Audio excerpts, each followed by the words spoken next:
Investing can be intimidating, overwhelming, scary, and a lot of people put it off until it's way too late.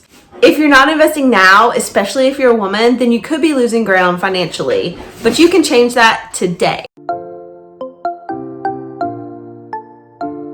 Hi, I'm Mary. This is Penny's Not Perfection, where we talk about all things personal finance and money without making perfect decisions. Today, we're going to be talking about our investments, tips for newbie investors, and why the amount of time your money is invested matters more than picking the perfect stocks and making the perfect choices. Because I know perfection is not required with money or investing. I generally don't share our investments here on the channel because we decided as a family that's something we wanted to keep private. However, I do get a lot of questions about investing. Every time I publish a budgeting video, people ask if I'm investing or not.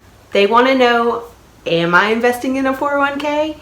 Are we saving money for the future? I finally realized that not talking about investing is doing you guys a disservice. So if you've always been a little bit curious what we're doing for investments, settle in because today I'm going to tell you about where we invest and why. Remember that this is what we are doing for our own personal wealth building. I will share a few basic investing tips for beginners, but I am not a financial advisor, and this is just my own personal experience. Please remember that this is inspiration and motivation to get started right now and not expert financial advice.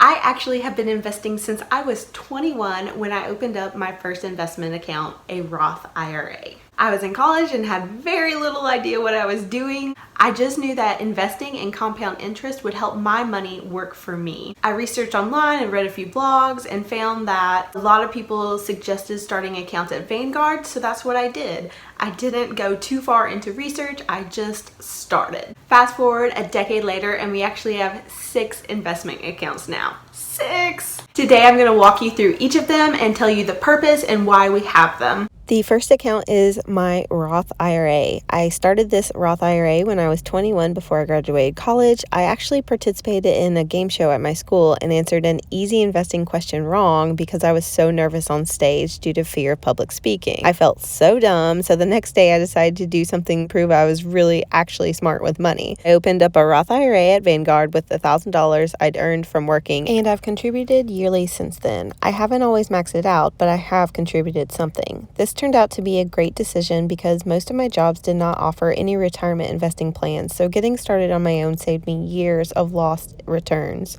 The account actually took a nosedive when I graduated into a recession, but I kept contributing and it grew in the last few years of great stock market returns. The majority of this account is in mutual funds and target date funds. Next, I invest in my 401k. I opened my first 401k 3 years ago when I started working at my current job. Until then, I didn't have access to one at any of the places I had previously worked. Since my company offers a 4% match, I have contributed up to the match every month since I've been eligible. Our company uses Guideline for our 401k, and I have the Young Professionals portfolio that is majority invested in the stock market with broad funds covering the S&P 500. I still contribute every paycheck to my 401k to get the match and will not stop as long as I have the option, debt or no debt. Next up is my SEP IRA. I have the SEP IRA with Vanguard as well. The long name for this account is Simplified Employee Pension Individual Retirement Arrangement, and this is just a type of account that allows self-employed people to provide retirement benefits to themselves and employees. I started this account when I was freelancing and just started earning online income. I've sporadically contributed part of my profits in order to save for retirement and reduce my taxable income. I would like to contribute more consistently to this account. Since I currently use my business income to pay off debt and reinvest in the business, I do not contribute much to this account. Next up is my husband's 401k. My husband has a 401k that he also contributes to every single paycheck. His company also provides a match of 3%.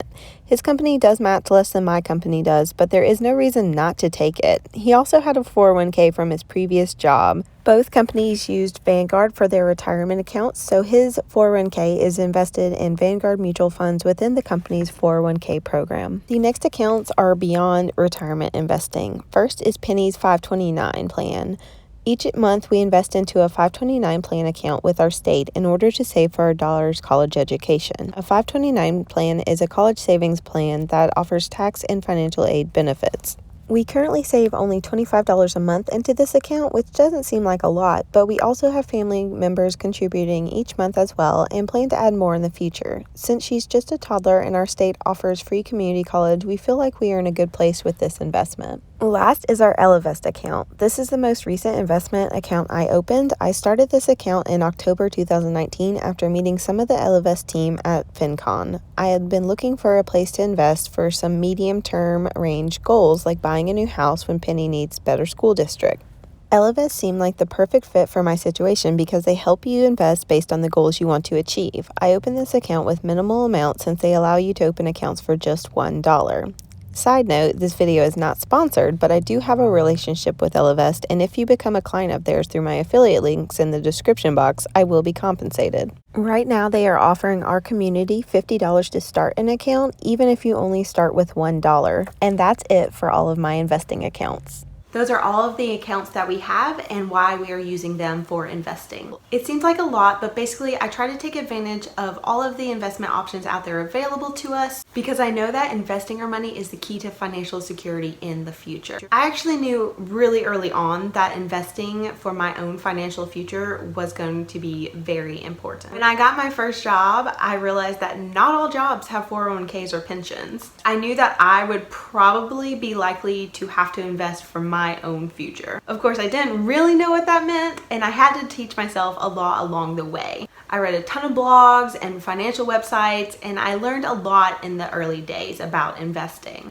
I've grown a lot since that first investment over a decade ago. I still watch a lot of investment videos here on YouTube and follow a lot of investment blogs just so that I have an idea of what other people are doing. Unfortunately, most of the investment vloggers and bloggers that I follow are all men. We women don't really share much about our investments or the stocks that we pick.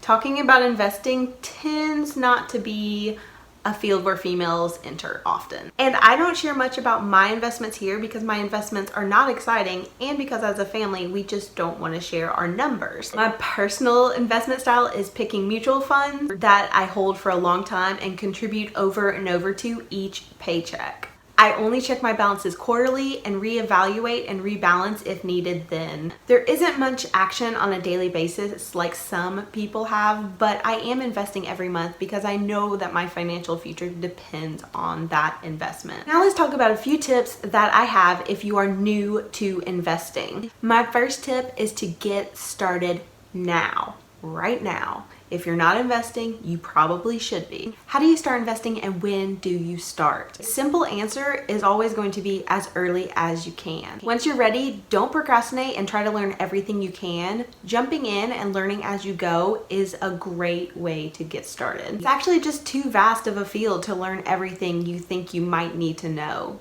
Make the decision to invest, choose a platform you're comfortable with, and then just start investing your money. The best antidote to fear and overwhelm that can come with investing is action.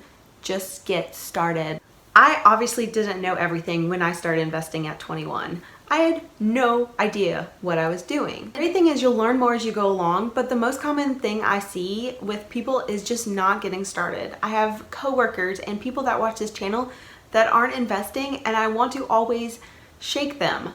Go start now. I see people delaying their investment start date because they're overwhelmed or scared to make the right decision. Let this go and just make the first decision and implement it by investing even just $10 or $1,000 in your first account. Perfection is not required to get started with investing. You will learn and you will grow as you continue your investment journey. But the action of just setting up and starting money going into an investment account from a 401k to a small account online is very important. Another tip is to make sure you've paid off all your high interest debt before you start investing. Some people invest when they're in debt and some people don't. I've never stopped my investments, especially if I have a 401k at a job that matches. This decision really matters most based on your personal situation and timeline. Personally, we've slowed our investments, but we would never stop our 401ks, especially since we get employer matches.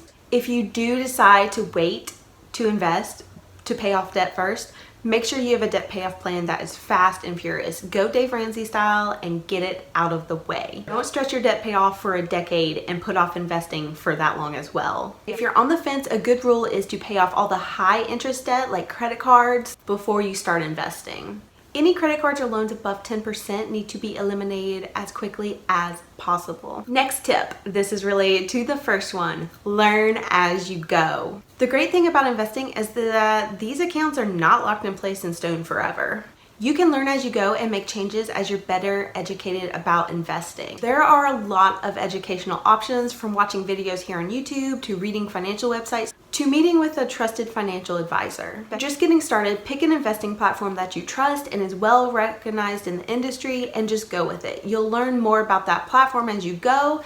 You can read about it, you can learn as you're investing. Then if you don't like it, you can always leave. You can pull that money out and change to another better company that you think is going to do better for you at any time. One great way to learn about investments is to just go through the act of investing. I, for example, learned not to pull money out during a recession. It's a lot easier to hear not to pull your money out when the markets tank than it is to actually watch the markets tank and your investments get cut down in half. The experience of going through it with my accounts and watching the money disappear, then come back strong when the economy recovered, was super educational for me.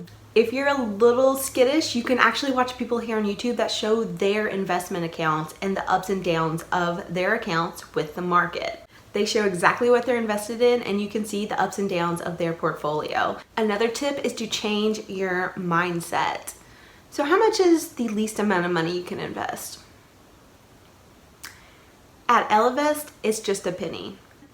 1 penny. Seriously, there are companies out there now that make investing so accessible. These companies make investing approachable because they know that traditional companies have made investing much harder for people that don't have piles of cash laying around. I am very happy that I saved up enough money to get started with an investment account when I was younger, but I'm amazed that even in the last 10 years, so many of the barriers that were there when I started are completely gone. I had to wait till I had $1,000 saved up, and you can get started for $1 or less now. Investing does not feel as scary when you're starting with small amounts of money. This is huge because the biggest problem I've seen with women in investing is being scared to make the right choice and get started. In the back of our minds, we're running through all the messages that we've received from society and our own upbringing about money, about how we're not good with math and we're not good at money and we're not good investors. It's like we're not good at taking risks.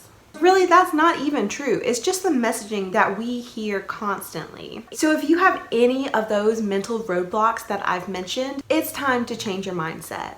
Think of investing as an opportunity, not a risk. Yes, there are risks with investments, but thinking of it as a way to create wealth and abundance for you and your family is much more powerful than thinking of it as a way that you might lose money. Changing your mindset can be very, very hard, but it's essential to growing and investing and building wealth. Now that I've spilled the behind the scenes of our investing life, investing for Penny and our future, I'd love to hear about what you invest in and what you invest for, because I'm investing for this little one and it makes a difference. Bye guys.